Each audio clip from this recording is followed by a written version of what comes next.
こんちは。4G の激ムズクエストたち、やっていきます。今回は 4G の攻略において、多くのプレイヤーの壁となったクエを紹介します。4K といえばモンスター自体の強化に加えて、周回所が全体的に難しいことで有名だね。今はソロ環境で、さらに攻略が難しくなってる。中でも特にヤバいクエストを振り返っていくよ。なお、ギルクエについては触れてません。あくまで通常クエストのみピックアップしてます。ギルクエはそれぞれ内容がまるで違うしね。そもそもエンドコンテンツだし。具体的な範囲としては、村の位置から古文書制覇までって考えてほしいかな。さて、それじゃあやっていきましょう。企画スタートを。まずはこれ、村のネルスキュラ討伐クエスト。名称は沈黙、狡猾、暗殺者の調べだ。村4に昇格するための緊急クエです。地底洞窟での狩猟となります。ストーリーでは、なんと殴り村への溶岩の供給をこの子1匹の巣によってせき止めておりましたね。まあ、こいつの本体はそれなりに火に強いけど、巣の耐熱性半端ないよね。さて、そんな本クエストだが、ハンターの装備事情的な難しさがあるな。当然、ランクが進むほど装備更新できるわけですが、更新度合いには差があるんですよね。村3の段階ではあまり強い装備が入手できず、対スキュラではステータス不足となります。スキュラ自体も動きが強いからね、素早いし状態以上は厄介だし。おまけに頭や腹以外は全体的に硬い。初見だと多くのプレイヤーが苦戦したことだろう。実際、掲示板等ではそのような書き込みが見られました。ノリで超えるにはだんだん難しくなる頃ですね。モンハン初心者には最初の壁となるでしょう。序盤の山場と言えます。ここさえ超えればワンランク上の装備が手に入るしな。ここが踏ん張りどころだね。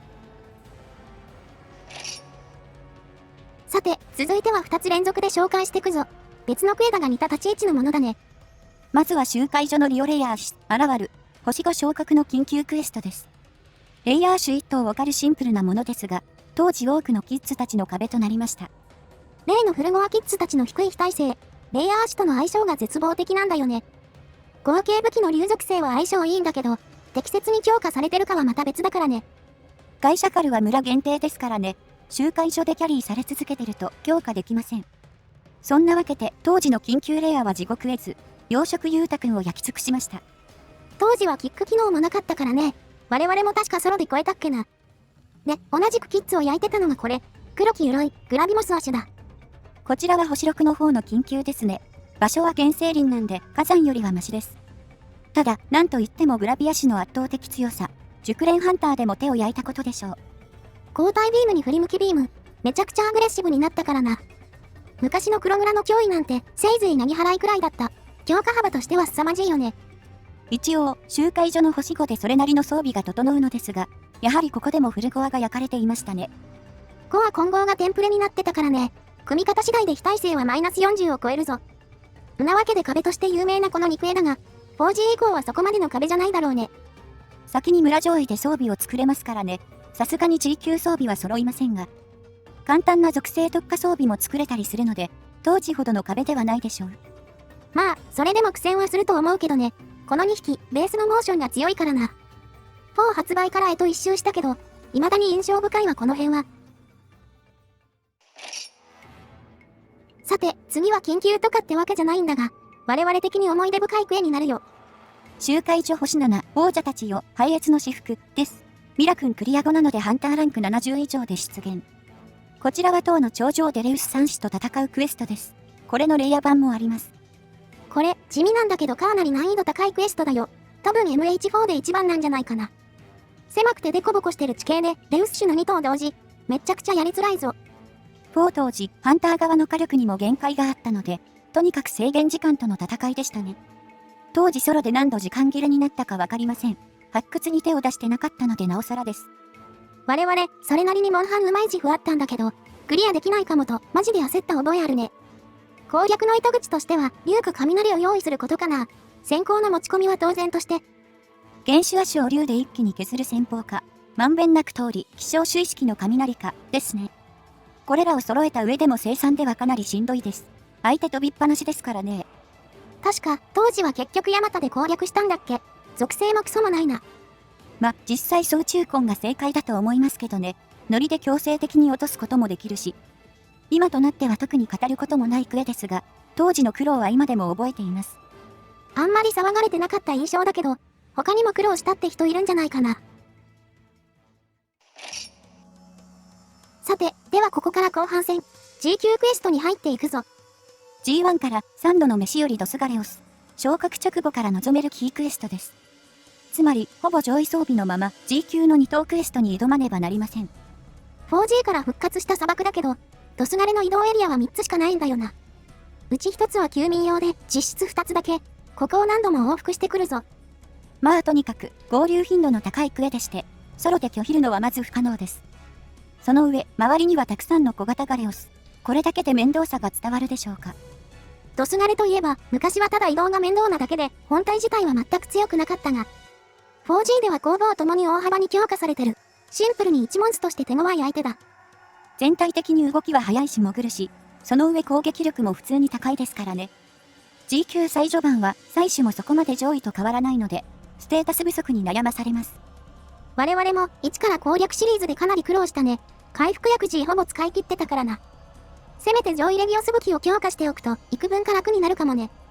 サボア武器も確か G 級強化間に合うので、なんとか攻撃力だけでも追いつきたいですね。ともあれ、G 級の厳しさを伝えるのにふさわしい、高難度のクエになってると思います。6番目、G1 キークエ軍。ひとまとめにしちゃったわ。こちらは主にアシュたちが相手となります。多くは 4G 初登場のアシュですね。さっきのドスガレ2頭も G1 キークエなんだが、どれも難しいから他も拾いたくなってね。歴代でも屈指の難度と言われる 4G 大老伝だが、個人的には G1 が一番きついと思うね。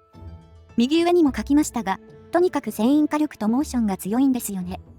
その上、ギミックやアイテムでごまかせる幅も少なく、ガチンコで攻略していく必要があります。モーションの強さはどうしようもないからね。なるべく装備を整えて PS を上げるしかない。特に鬼門となるのが、ザボアとガララの2種だ。G1 で出していい強さじゃないよこいつら。ザボアは超火力と攻撃範囲、ガララは削りに超肉質。ガララはもはや PS がどうというレベルではありません。こちらもデッドリーポイズンなど、できる限りの装備を固めて挑みたいです。これらは 4G 発売当時はマルチでごまかせたけど、ソロ限定の今はかなり高い壁になってるね。逆に言えば、ここを超えられたら 4G でも十分通用する実力と言えるだろう。麻痺武器など見返りも多いですからね。G 序盤から踏ん張りどころと言えるでしょう。さて、じゃあここいらで本命といこうか。G2 キークエから火の国を訪れし危機だ。内容は地底火山デブラキとウーガー氏の狩猟です。重量級の2頭と地形の悪さが噛み合っています。こちらは G2 でも屈指の難易度の高さとなっており、当時大量のクリア難民を生んだことで有名ですね。どっちも G 全体で見ても難敵と言えるモンスだからね。特にオーガー氏の強化ぶりが話題を呼んだ。こいつ MH4 だと寮調整って言われてたんだが、またトライ G みたいな調整に戻っちゃったんだよな。強化された食竜虫と地底火山のヤバい地形。これにあまたのハンターが苦しめられましたね。火の国なんて滅んでろと言われてしまう始末。野良でもまあカオスな状況でしたよ。今は虫の対処に慣れた人も多いかもだけど、ソロで超えなきゃいけない別の問題もあるからね。ただ G1 と違ってこちらの武具が揃う時期でもあるから、代行手段を用意できるのは救いだね。有名どころではアーティラートが揃いますね。これなら竜やられも関係なし。また、強力な防具や鎧玉も入手しやすい時期なので、モンストの戦力差は G1 より緩くなります。それでもソロでは厳しいクエストになるけどね。結局はブラキとオウガの対処を詰めないといけない。ブラキには先行など絡め手が有効だから、なんとか速攻で1匹持っていきたいところだ。ソロでもクリアできないことはありません。気合で火の国を救いましょう。続いても多くの難民を生み出したクエストだ。G3 緊急、沈めかき伏せ戦火の沼に。さあ来ました。緊急のマジオスですね。歴代最強クラスのラスボスとして有名です。こちらは MH4G の発売当時において、火の国よりも多くの難民を生み出していたクエですね。まず、クエストやモンスの仕様から異なるからね。ラスボスは毎回そうだけど、マジオスが異質なのは本体の強さ。シンプルに1モンスとして強力なんだよな。ラスボス級はどれも強力なことが多いですが、この子は一線を画していると言えますね。特に目立つのが耐久力の高さです。体力の多さと肉質変化の仕様が牙を剥きます。後半にならないと弱点らしい部位ほぼないからね。後半は後半でどんだりして難しいし。とはいえ、まずは肉質が軟化してくれないと仕方ない。仕様の理解と各種兵器の活用が鍵だね。高速弾に激流装。対抗手段は豊富に用意されていますからね。特に背中破壊での激流装は積極的に狙いましょう。サブタゲにもなってますしね。今となってはソロ環境だからさらに厳しい戦いになる。ある程度予習してないと超えられないだろうね。当チャンネルとしてはテオエンブレムを押してるよ。これならある程度肉質無視できるぞ。狙うのも後ろ足でいいですしね。下半身付近にいれば攻撃も食らいづらいです。それにしても厳しい相手ですけどね。気合で超えるしかありません。いや、当時は我々も苦労したよな。確かネットの募集に乗っかった気がする。ソロだったらと思うとちょっとゾッとしますね。クリアにどのくらいかかったことか。何にせよ、これクリアしたら特別許可証です。何としても乗り越えましょうね。9番目は不協和音の風が鳴る。マジオスクリア後のクエストだね。錆びたクシャルダオラとの戦闘ですね。ここでようやく討伐が可能となります。こちら、一応 G 級ストーリーは攻略後ですが、大体クジュラハトゥーのために通うことになります。過去作では色違いのような存在だったが、今作は明確に通常クシャルと異なっているね。全身の物理肉質はさらに高下。風があると弱徳が通る部位がなくなるぞ。そして高い火力と速いモーションを持ちます。さらに風圧、方向、飛行と何でもあり。武器種によっては追いつくことすら難しく、初見では苦戦は必至となるでしょう。幸いなことに、属性がかなり効きやすい弱点がある。水か竜属性をとにかく持っていこう。マジオスからの流れで挑むなら、極絶一問がおすすめだ。そもそも双剣自体が相性いいからな。用意するスキルが楽に済むというのもあります。耳栓、技物、竜属性強化があれば OK。振り向きに合わせてひたすら突進連残して、うまく頭ひるみをループさせていきましょう。火力だけなら強属性のチャークでハメっぽいのができるが、双剣のが手軽でいいと思うな。正直、腕防具くらいしか用ないって人多いでしょうからね。さっさと集めてしまいましょう。これ、双剣以外でプレイするとストレスすごくて、当時はものすごく苦労させられましたね。どうやってクリアすんのって思ったもんね。恐ろしいモンスだよ本当に。というわけで以上、4G の激ムズクエストたちでした。振り返ると、発売当時の環境はカオスでしたね。G 級は本当に難しいと感じました。当時は発売初日に高ランク同士で固まって、スタートダッシュを決めるのが鍵だったように思います。確か2日でマジオスまでクリアして、3日目に村上位を進めたんだっけか。そうそう、発売3日後にサーバーが落ちたとかで、マルチがプレイできなかったんですよね。というようなことでマルチは混沌化。なんなら今回以外のクエで詰まった人も多くいました。しかも 4G からはキックできるようになったからね。規制を仕方なく連れてく必要もなくなった。